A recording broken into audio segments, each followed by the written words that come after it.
Bueno, entonces vamos a empezar con este pequeño gráfico en el cual acá colocamos entonces el tiempo, la variable t, que la variable t es el tiempo.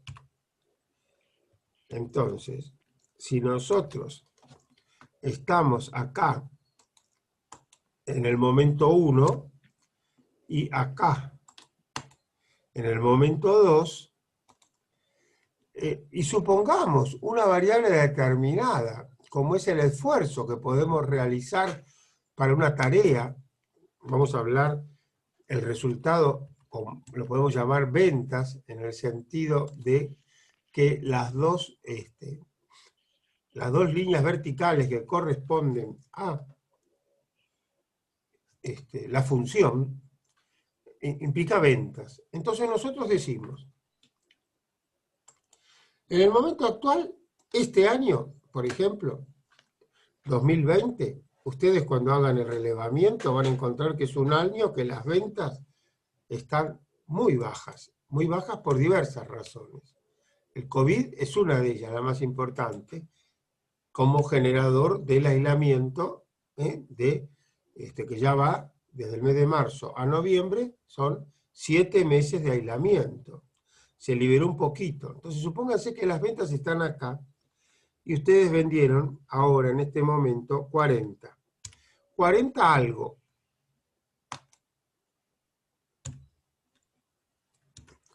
40 kilos, 40 toneladas, 40 millones de pesos, 40.000 pesos. O, si son alumnos, en el momento 1, que podemos decir en el mes de septiembre, cuando empieza el cuatrimestre, tenían aprobadas 10 materias. Y ustedes dicen, cuando termine el año voy a tener aprobadas, vamos a tener aprobadas, en vez de 10 vamos a tener aprobadas 14. Ese es un plan. Entonces ustedes van a buscar acá el plan para el año que viene, en este caso, y decir, el año que viene, o la temporada de verano, si 40 corresponde a 6 meses, los próximos 6 meses, voy a tener unas ventas que no van a ser de 40, van a ser de 800. Entonces calculamos que va a haber 800. Pero ese cálculo, como acabé de decir, 800 de ventas para el año que viene, el año 2, o el año 2021, y ahora estamos en el 2020, ¿de qué depende? ¿Es un invento? Si yo digo que cuando termine el año 2021, Georgina Acciaresi ahora tiene 12 materias, va a tener aprobadas 20, son 4 por cuatrimestre, son 8 más, a lo mejor es un exceso. Georgina me va a quedar agotada después de aprobar 8 materias en el año. Pero es un plan que ella a lo mejor se puede formular. Entonces, la empresa se formula un plan. Entonces, ¿cómo definimos la primera definición de plan? Este no va, va este. Va de acá, que es 40. No me hace caso la máquina en este momento. Ahora sí. Entonces, de 40, que está acá, va hasta 800. Entonces aplicamos una progresión lineal, un promedio. Entonces recuerden que cuando calculamos todo en función de promedios, estamos hablando siempre de una recta. Lo que son curvas no aparece en el promedio, es bastante aburrido el tema, pero sí, son rectas. Entonces, nos encontramos con un plan. Buen día, Natalia, que la veo por ahí, está despierta, ¿no? Hola Luis, sí, acá estoy. Qué suerte que te veo porque quería hablar contigo, pero ya lo haremos, ya lo haremos. Muy Dale, bien, buenísimo. muy bien, muy bien. Si querés acotar algo sobre este tema, sería bueno que lo hagas más adelante cuando avancemos un poquito más en la clase. Hasta Dale. ahora, hoy le hemos dedicado un tiempo a armar otra serie de temas con respecto al segundo parcial.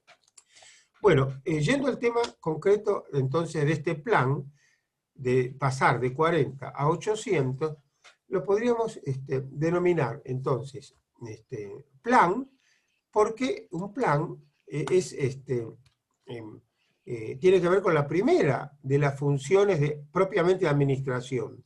Quiero recordarle a Bárbara, a Georgina y a todos los alumnos que, como decía Fayol, la administración se diferencia de las funciones contables, de las funciones financieras, de las funciones de ventas, de seguridad, la función de producción, de todas las demás funciones de la empresa, porque es una función concreta. Y Fayol hablaba de 5 funciones propias de administración, que son prever, organizar, mandar, coordinar y controlar.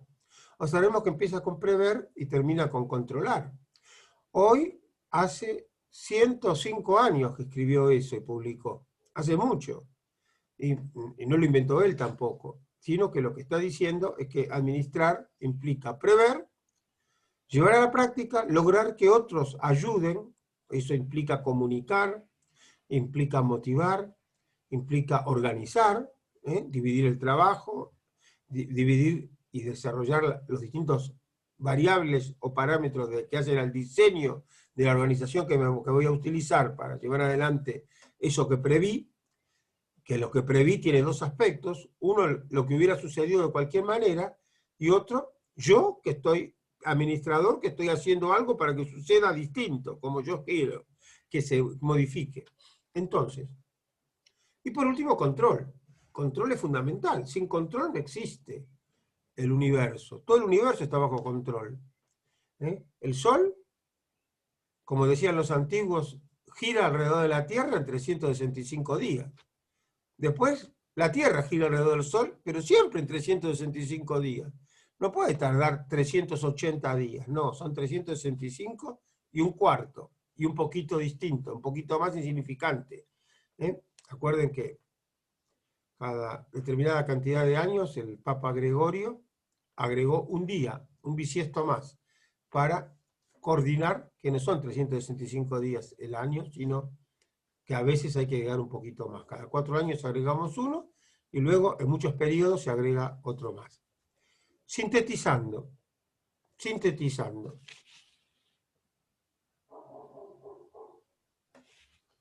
Ese planeamiento que implica prever,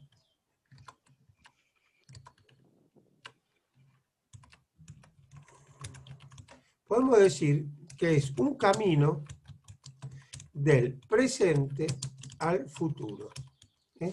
Esa es una definición que podemos dar de planeamiento. Camino del presente al futuro. Pero ojo, el futuro no siempre existe. Podemos decir que no depende de nosotros.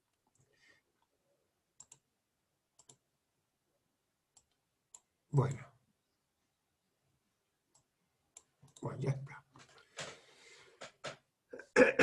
Pero nosotros podemos hacer algo por el futuro. Entonces, a mí me gusta citar a un autor que se llama Russell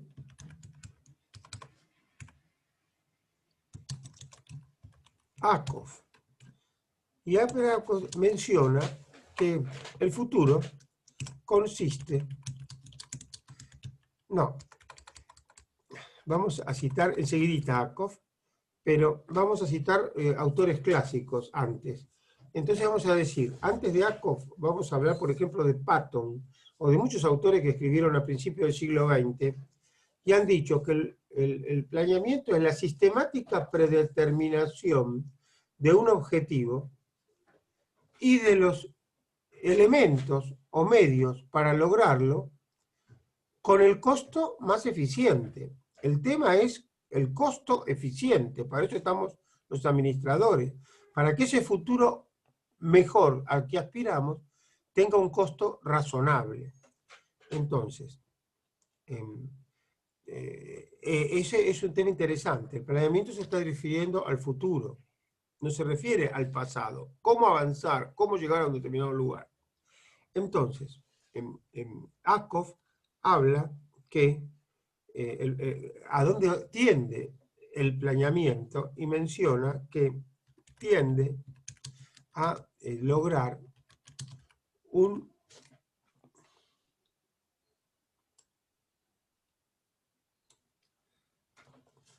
futuro deseado, el que no se podrá alcanzar si hoy no hacemos algo para lograrlo. Entonces, esta definición me parece muy interesante. Lo hace Lakoff, estuvo en la Facultad de Económica hace 2 o 3 años, dio una videoconferencia, estuvo en forma virtual. La dificultad es que habla en perfecto yankee, por ser inglés, por hablar inglés, perfecto yankee, habla inglés. Entonces, no era fácil entenderse con él, pero lógicamente este tema es realmente ha quedado grabado, porque lo que pensó Ackoff es el diseño del futuro, diseño del futuro. Entonces, ¿qué pasa con este futuro? Nosotros podríamos hablar, siguiendo a este autor o siguiendo unos dichos populares, en el concepto de sabiduría. Sabiduría. ¿Qué es la sabiduría? Bueno, cada cual puede tener su propio punto de vista, pero se ha dicho que, por ejemplo, sabiduría es, por ejemplo, saber cuáles son los factores que realmente tienen peso en la toma de decisiones. Es decir, separar la paja del trigo, separar lo que es relevante de lo que no es relevante. Con la paja, les digo a ustedes, se hacen las escobas, las clásicas. En cambio, con el trigo podemos alimentarnos. Entonces, son dos cosas que hay que hacer, pero tienen valor distinto. Lo decía Vilfredo Pareto, separar lo vital de lo trivial. Entonces, la sabiduría consiste en esto, en separar lo vital de lo trivial. Significa ocuparnos en ese universo, qué depende de nosotros y qué no depende de nosotros. ¿Qué depende de nosotros y qué no depende? ¿Cuáles son variables controlables y cuáles son variables no controlables? Y también se menciona como sabiduría saber restringirnos, limitarnos en nuestras ganancias de corto plazo por mayores beneficios a largo plazo. Ayer fue el Día de Todos los Santos para los católicos. Entonces, los que lo somos, es que nos encontramos frente a un universo de santos que están gozando de la felicidad eterna. Entonces, ¿qué mejor objetivo que ese, que la felicidad eterna? ¿Y quién no quiere la felicidad? Pero dice Ackoff, hay que reducir o hay que limitar la búsqueda de felicidad inmediata, ¿no? Sería una aplicación de esta disponibilidad, de este concepto. Entonces, repito, el universo, dividirlo entre lo que es controlable y lo que no es controlable. Y luego, ocuparnos de lo que es controlable y no preocuparnos de lo que no podemos controlar.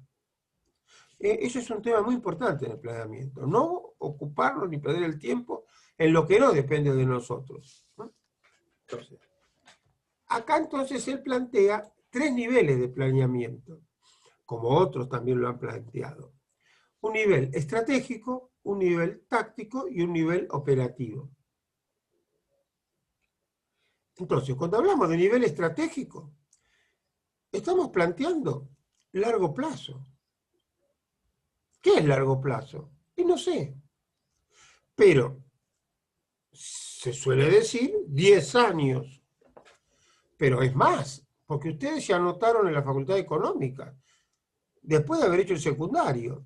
Entonces tienen una carrera de 5 años por delante, o de 6. Entonces, o de más, porque hay algunos que no dejan, después anotan otra carrera. Tengo un amigo que es contador, es licenciado en Economía y ahora está estudiando actuario. Entonces, otros sí dicen, ya está, me incorporo, lo dejo para más adelante avanzar. Otros somos grandes y seguimos estudiando. Dimos clase muchos años y ahora, después de dar tantos años clase, seguimos estudiando temas diferentes. Entonces, es un planeamiento a largo plazo, porque lo que vos hiciste te condiciona para el futuro. Entonces vos te anotás en económicas y vas a tener que aprobar las materias o abandonar la carrera. Bueno, entonces, ¿qué pasa si yo me anoto? ¿Dónde estoy hoy? Hoy tengo 40. El año que viene voy a tener ventas por 800. Tengo que analizar qué puedo hacer. Porque en primer lugar está la primera alternativa o posibilidad futura. Decir que no voy a hacer nada. Entonces, supongamos que no haga nada en la empresa. Dejo las cosas como están y yo calculo que el COVID va a seguir todo el año que viene, completo. Pero la restricción va a ser menor. Entonces, si yo no hago nada, entonces podría ocurrir que el año que viene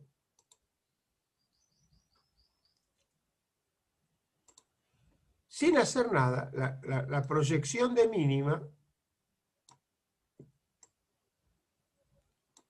sea esta. Ay, la voy a borrar, perdón muchachos, porque no, estamos hablando de COVID y no hacer nada en esta época no es esto. Si no hago nada con COVID, me voy a encontrar con esta circunstancia, ¿no? Que tenía 40 y borré 40 o algo. Brrr. Bueno, denla por escrita.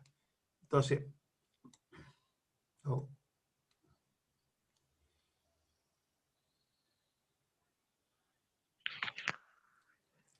Vamos a decir que pasamos a 50. Estando ahora acá en 40. Y entonces esta sería la proyección de mínima. Esta de 800 la quiero diferenciar, le vamos a poner este dibujo así. Ahí está. Ya está. 800. Bueno, y ahora vamos a ir a la proyección de máxima. Es decir, si esta empresa en el ámbito siguiente desarrolla una serie de alternativas o se pone en distintos proyectos, a lo mejor logra un mejor desempeño pese al COVID, porque lógicamente las comunicaciones por internet van a ser cada vez más crecientes. Entonces, con un gran esfuerzo, a lo mejor logra una proyección de máxima que podría ser esta. Entonces, no cabe duda que hay estas posibilidades, que podría ser 900.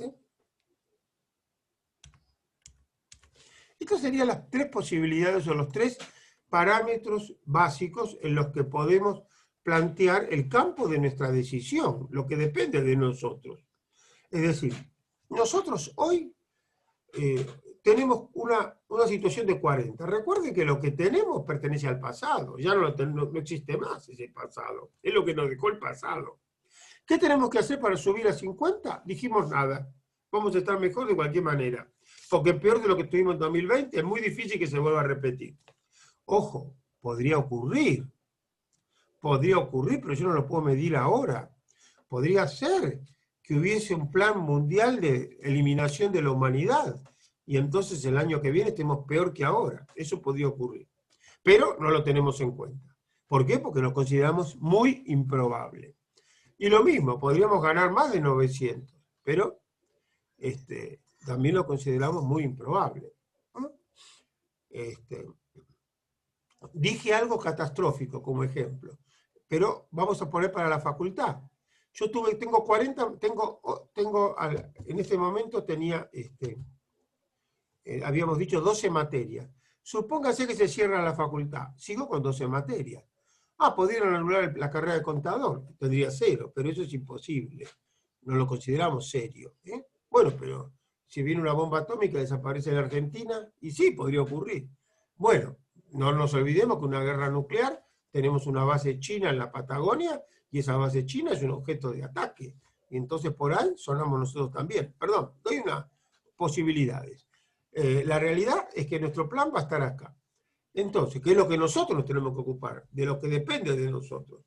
Y depende de nosotros si nos vamos a ocupar para estar más arriba o más abajo de 50. Y notamos que 800 para nosotros, con poco esfuerzo, va a ser lo que vamos a lograr. Es decir, sin innovar demasiado, siguiendo los esquemas anteriores, yo estaría en 800. Entonces, si yo me esfuerzo lo máximo, que es la alternativa de máxima, la proyección de máxima, llego a 900. Ahora, entonces cada uno dependerá si hace el esfuerzo o no hace para esa diferencia que está postulando para el futuro. Voy a terminar con este esquema y vamos a empezar a hablar un poquito más de planeamiento desde otro punto de vista, pero sí lo que les quiero recordar es que no es gratis. Lo gratis es la mínima, va a quedar de 40 a 50. O en el caso de los alumnos, una materia vas a aprobar, ponele. Y con los esfuerzos que hicimos siempre, 800. Y con más esfuerzo, podés llegar a 900. Entre esos parámetros va a estar el plan de acción. ¿Alguna pregunta sobre este dibujo? No hay preguntas. Bueno, malo que no haya preguntas. Malo. Le pregunto a Natalia si tiene algún comentario que hacer. No, por el momento dejamos acá. Bueno, pero Así ¿qué opinas del seguimos. planeamiento, de hacer planes? ¿Cuántas materias tenés No, aprobadas, Natalia? aprobadas Sí, por ahora, no quiero decir nada, estas no las cuento, pero ahora 12. muy bien. Y te pregunto, Sí, creo que 12. ¿cuál fue tu promedio el cuatrimestre pasado en la facultad? 9. 9, bueno, no está mal. 9 puntos no está mal. Más o menos va. Te felicito. Bueno, entonces, esos son algunos de los parámetros que nosotros tomamos. ¿Qué hicimos en el pasado y qué podemos hacer en el futuro? Bueno, pero hay dos formas de verlo. Uno es ir de un camino del presente hacia el futuro. Y otro es un camino del futuro hacia el presente. Si yo quería estar en 900, me puedo preguntar, ¿dónde tendría que estar ahora para poder llegar a 900? Entonces, esto es un concepto importante a tener en cuenta en planeamiento y en formulación de planes. Hay otra palabra más importante que se puso de moda también. La voy a mencionar ahora, que es procrastinar, ¿no? O sea, porque es una aplicación de una palabra inglesa, que significa dejar para más adelante, no ocuparnos, ¿no es cierto? Entonces, ese es un riesgo que tenemos de dejar todo para adelante. Entonces, esto generalmente genera que no se hace nada. O sea que tenemos que tratar de hacer algo. Estamos en la facultad, estamos haciendo algo. El que está sentado esperando que, como decía mi papá, que se le caiga el toro para comerlas, entonces va a tener poca suerte, porque no se le cae al toro. Parece que se le va a caer, pero no se le cae, no la va a poder comer. Bueno, hoy dicen que hace mal comer eso, que puede ser demasiadas hormonas, pero es muy sabrosa la criadilla. Bueno, chicos, vamos entonces al tema. Dijimos que hay 3 niveles del planeamiento, o los planteamos diversos autores, que son estratégico, táctico y operativo. Y dijimos que hay resultados propios de cada uno de estos niveles. Entonces, vamos a tratar de ver diversas variables, diversas dimensiones del planeamiento. Pero empecemos por los resultados.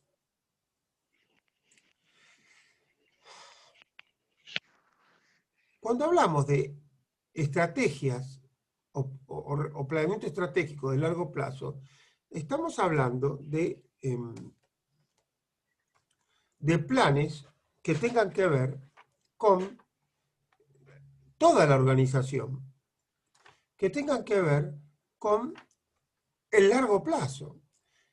Y entonces hablamos de planes estratégicos. Y esos planes estratégicos, hubo algún autor como, por ejemplo, digamos, Porter, que ha hablado de estrategias genéricas. Entonces, repito, planes estratégicos que se aplican a todas las organizaciones y planes que se aplican a nuestra organización, a nuestra empresa.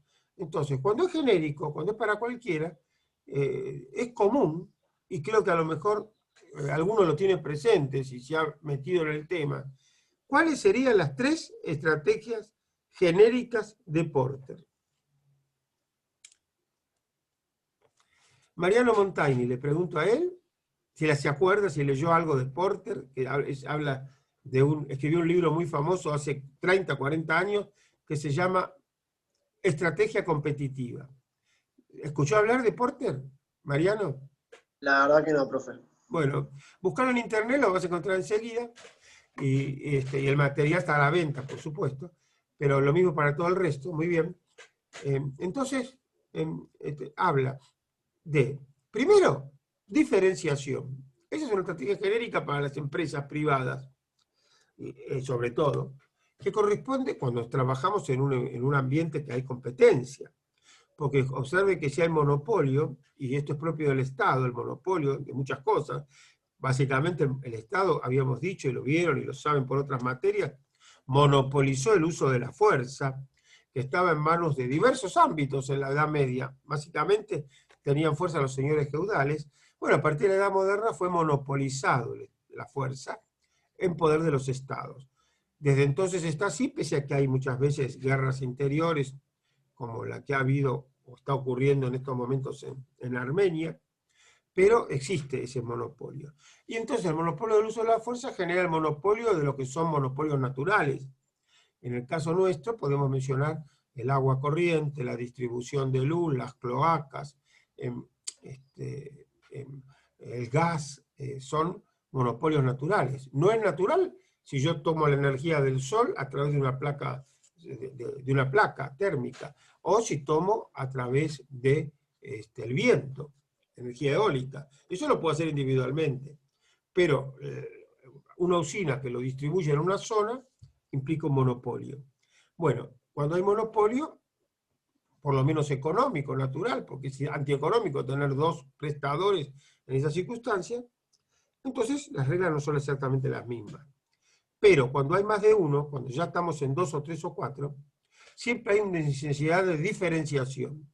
Entonces cuando diferenciamos, y sobre todo en la estrategia competitiva, cuando hay miles de oferentes o cientos, entonces nos encontramos que la diferenciación es importante. ¿Y cómo lo diferenciamos? Entonces, la forma de diferenciar que hay en el mundo es la marca. La marca. Entonces, la marca implica diferenciación. Implica que esa marca podrá ser mejor o peor. Entonces, uno espera de una marca un determinado beneficio futuro. Entonces, el que dispone de esa marca, si realmente la honró, va a generar un beneficio. Entonces, la primera estrategia es diferenciación. Una marca a la que se le atribuye más mérito, más calidad, y entonces permite un precio mayor. Después tendríamos la segunda estrategia, que es la estrategia genérica para cualquier empresa, cualquier organización, que consiste en la, podríamos decir, la estrategia de costos, ser líder en costos, poder trabajar a un costo menor. Entonces, el que puede trabajar a un costo menor también va a tener un beneficio, porque puede ofrecer el precio, el producto que es igual, pero a un precio menor. Digo es igual. Es decir, yo tengo la tecnología para fabricar esta lapicera, que ven que no anda. se nota de lejos. Esta que no se nota tanto, porque tampoco funciona. Entonces, esta lapicera es un bolígrafo, pero el bolígrafo la tinta se le acabó. Entonces ya no sirve. Entonces, pero es linda la lapicera, sí, pero no conseguís el repuesto. Entonces, sí, lo conseguís, pero vale más caro que la lapicera, es verdad. Entonces, pero el bolígrafo tiene que escribir. Entonces, ¿cuál es la marca buena? ¿Bic es buena? Bic es un commodity mundial, pero ahora me estoy encontrando que está reapareciendo Staedtler.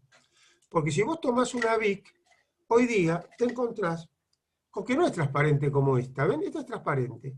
Y yo veo dónde tiene tinta y dónde no tiene tinta.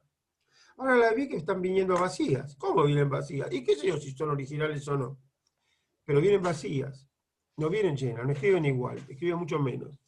Entonces, pero están opacas, no es transparente. La Bic se hizo famosa cuando era transparente. Entonces, ser un commodity implica que la marca tenga calidad. Y Bic era sinónimo de calidad. Va a seguir siéndolo, seguramente va a recuperarse. Va a lograr desarticular, va a parecer transparente. O no, habrá otra estrategia, pero que escriba todo el tiempo que se espera, no de infinito. En su momento se aseguraba que escribía 3 kilómetros. Bueno, son 3 kilómetros. Bueno, chicos, entonces ese es el tema de la diferenciación. En cambio, cuando vos vas al subte, cuando había subte, te aparecía el que te vendía la marca, que era igual a Bic, no escribía. Entonces, esa es una posibilidad que hay con el que no tiene marca. Pero entonces tenés que generar otra marca. Una marca que sea distinta, que no sea tan onerosa, que dé unas prestaciones tan fuertes, o que no tenga tanta publicidad, pero que también permita justificar que tu producto no es malo. Y entonces también tendrás una segunda, tercera, cuarta o quinta marca. Más allá de la forma de marca, que es un tema de marketing y que lo van a ver o no, pero se lo pueden ir imaginando, los que sigan administración van a ver un poco más sobre marketing. Bien, entonces, tendríamos la primera estrategia, que es la estrategia genérica, habíamos mencionado, de diferenciación a través de una marca, o de liderazgo en costos, y después dice, yo soy pobre, no puedo tener una Bic que voy a cualquier parte del mundo y la compro. En muchísimos países está la Bic. No, estoy solamente puedo vender en Argentina, o a lo mejor tampoco en Argentina, que es muy grande, son 40 millones, es el 1% de la población mundial, o menos. Entonces, porque la población mundial son 7.500, el 8%, el 7% de la población mundial. Entonces, ¿qué hacemos? Y bueno, vamos a vender en el barrio. Y bueno, vendo en el barrio. O, digo, bueno, pero vamos a vender en todo el país, pero vamos a vender productos de alto precio, de lujo. Y entonces pongo Prune. Y Prune vende carteras, pero vende carteras buenas. Entonces esa es una forma de diferenciar, pero a la vez es una forma de segmentar. Entonces hay un concepto, la tercera estrategia es enfoque o segmentación. Por ejemplo, en vez de vender ropa para jóvenes. En vez de vender ropa para jóvenes, vender zapatos. Y dentro de zapatos, para jóvenes. O vender productos para deportes. Y entonces estamos yendo a un tema parcial. O dentro de deportes, vender, digamos, una parte. O productos para niños. O productos para mujeres. No quiero decir la palabra mujeres, a ver si me acusan de ¿cómo se dice? De no cumplir las políticas de género. Bueno, entonces, todas estas circunstancias son las que hacen a estas 3 estrategias genéricas. Cualquier empresa puede tomar alguno de esos 3 caminos. Pero habría otras estrategias propias de cualquier empresa. Entonces nos encontramos con estrategias propias de la empresa. Repito entonces, resultado del planeamiento estratégico es la estrategia genérica. Resultado del planeamiento táctico son programas. Decimos programas porque son esos mismos planes. Perdón, estrategias genéricas y estrategias propias de cada empresa. O sea, planes de largo plazo, cómo desarrollar actividades, son esquemas estratégicos. Y luego tendríamos a nivel táctico, a nivel un poquito inferior al estratégico, llamamos estratégico en un sentido figurado, pero es la forma en que la llama todo el mundo. Por eso algunos bajan y dicen táctico al planeamiento intermedio o administrativo, que ya tiene que ver también con la misma orientación, pero no es siempre mencionado de esa manera. Entonces, a nivel intermedio o táctico, planteamos programas. Programas son planes de acción que están más especificados, incorporan el factor tiempo. Y dentro del programa incorporamos el factor dinero, el factor económico, dinero, expresado en dinero, que tendría que ser el común denominador de los valores. Esa sería una de las funciones del dinero. Del dinero entendido como dinero que tenga cierto valor en sí, que conserve el valor. Entonces, el presupuesto es ese programa tan importante propio de las empresas para poder manejar los recursos con un factor común de los valores, por lo menos de los valores de cambio, ¿no es cierto? Entonces, ¿cuál sería la definición de presupuesto como resultado de un plan táctico? Tengamos en cuenta que sin presupuesto no podemos hacer nada, necesitamos financiarnos. Una de las formas muy fáciles es que lo pague otro. Consigamos un crédito blando. ¡Qué gracia! Cuando decimos blando queremos decir que lo pague otro. Porque no llamamos blando como hay en Europa, que a vos te dan 30.000 euros siendo joven. Y te lo dan pagaderos en cuotas en 7 años. Sí, te lo dan. ¿Y qué te cobran de interés? Nada. Casi nada. Pero vos tenés que pagar los 300 o 400 euros por mes durante 7 años. Si no, se te va a complicar. Entonces, ese es un crédito blando. No, acá no quiero pagar los 300 euros. Quiero pagar en pesos argentinos devaluados. Y entonces, no sabemos cuánto va a ser en el futuro. Bueno, entonces, el presupuesto consiste en un plan de acción medido en términos monetarios. Repito, entonces, es un número que implica cuánto voy a vender en pesos o en dólares, cuánto voy a gastar en pesos o en otra moneda que fuere. Y el tema será, lo voy a plantear a moneda corriente o a moneda constante. Porque dado que hay una inflación galopante, gigantesca, si es a moneda corriente, no sé cuánto va a representar hoy. Pero una forma es hacerlo moneda corriente y luego actualizar por alguna variable, por algún factor. Normalmente, una forma fácil es una relación con una moneda extranjera cualquiera que sea dura, tipo euro, tipo dólar, pero también podría ser en relación con un índice. Se usaba mucho en su momento el índice de precios mayorista, que era menos variable que el índice de precios al consumidor. Pero cualquiera de los dos es válido, cualquiera de los 4 que mencioné tienen un cierto valor referencial. Y ahí tendríamos entonces el planeamiento el resultado del planeamiento táctico. Y vamos a las operaciones, porque donde se realiza el trabajo es a nivel operativo. Ustedes observemos que hemos dividido en 3. Estamos hablando de un equipo y tenemos un nivel superior que hablamos de una estrategia. Un nivel medio que estamos hablando de presupuestos y programas de acción. Esto hay que hacerlo en tanto tiempo. La materia la tengo que dar en 3 meses o en 4. No la voy a dar en 30 años, porque no es lo mismo. Entonces las ventas tienen que ser en 3 meses, la producción en 3 meses, el resultado en 3 meses. Entonces estamos hablando de un presupuesto para un periodo determinado y con un valor en dinero determinado. Cuando yo digo 100 pesos, que es el presupuesto para que me reparen el coche, 100 pesos. ¿En qué país y en qué mundo? Pero bueno, vamos a decir 100.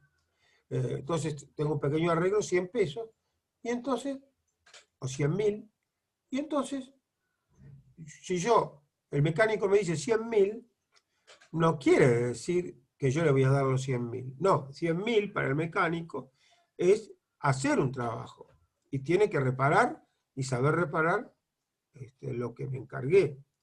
Entonces, para mí, ese presupuesto es una erogación, un costo, para el mecánico es un ingreso. Es un ingreso de su trabajo. Bueno, entonces ese es el concepto de presupuesto. Pero vamos al operativo, lo que hace el mecánico. El mecánico tiene que hacer su trabajo profesional, en el caso del mecánico, técnico, en el caso de un contador tendrá que hacer la tarea que le corresponde, presentar declaraciones, auditar un balance, verificar el control interno, o lo más común, arreglar las cuentas para cumplir con los organismos de control. Y en el caso de un administrador, se le va a pedir un sistema de manejo de la empresa, un control del personal, relaciones con la gente, una serie de factores que hacen a llevar adelante la empresa, actuar en la empresa. Difícil que lo asesoremos, nos van a contratar para llevar adelante, para actuar. También podemos asesorar, hay asesores, pero el asesoramiento en management es un asesoramiento secundario de la auditoría. Más importante para muchas empresas es las normas de auditoría, sobre todo las empresas que tienen accionistas, que no son los dueños, que son dueños, pero que no son los directores, entonces necesitan controlar al directorio. Porque hay dos ámbitos de control. Un ámbito del control del directorio, que ejecuta las cosas en el beneficio de la empresa, y una fiscalización estatal de las empresas, que está a cargo de la IGJ en Buenos Aires, y de los distintos registros públicos, que antes se llamaban de comercio, le sacaron la palabra comercio, yo digo por odio, perdón, que es una expresión, ¿odio a qué? Al comercio. No, al contador, que somos especialistas en comercio.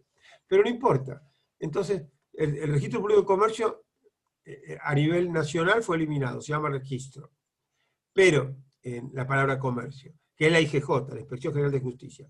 Pero en las provincias está el registro público de comercio, que son provinciales, y cada una le da el nombre que considera. En algunos casos podrá ser incluso a través de la justicia, no a través de la parte de administración.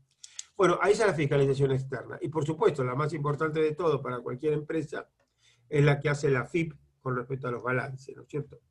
Bueno, todo este esquema es un esquema que tiene que ver con lo táctico, me refiero para el contador, pero para el administrador, que va a estar a nivel táctico o estratégico, no a nivel operativo en la empresa. A nivel operativo están los que hacen las tareas.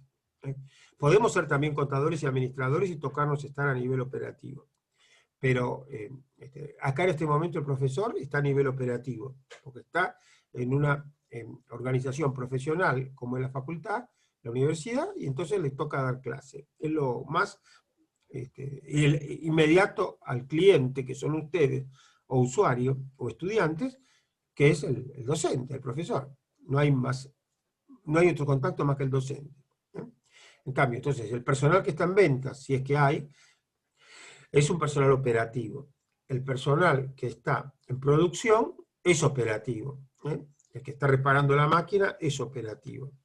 El personal que está contando el dinero que hay en caja o los cheques es operativo. El que hace los depósitos en el banco es operativo. El que libra un cheque o una transferencia bancaria es operativo. El que cobra y registra también. Cuando estoy registrando las operaciones, estoy haciendo una actividad operativa.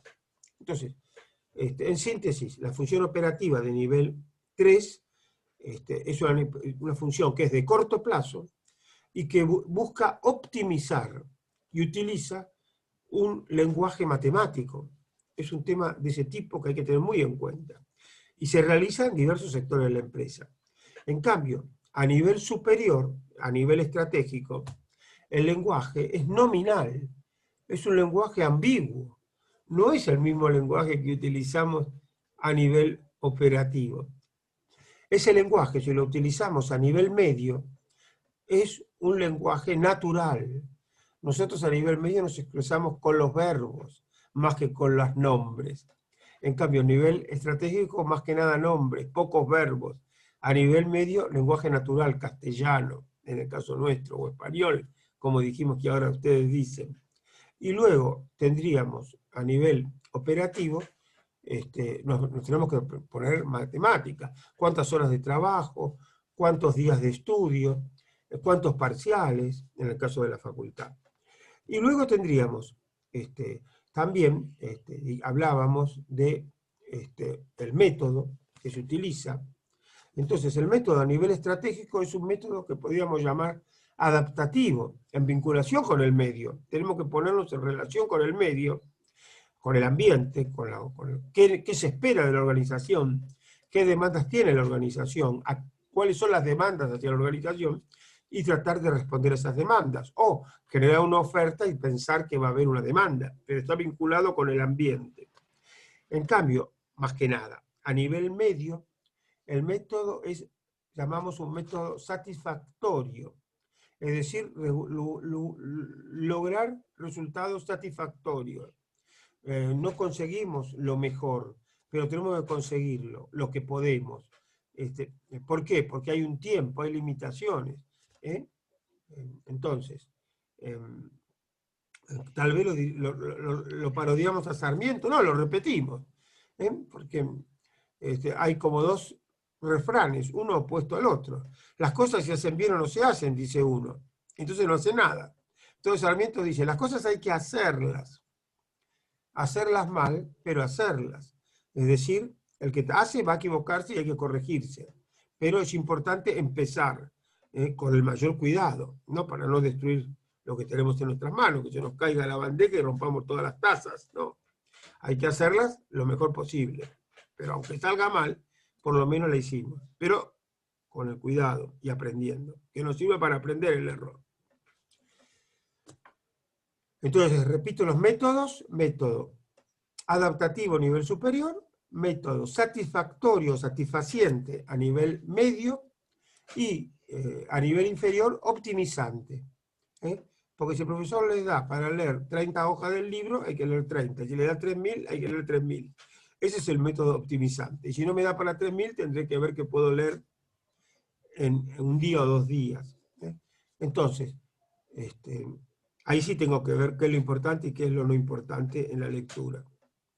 Bueno, chicos, este sería entonces un tema o un redondeo de este tema de planeamiento.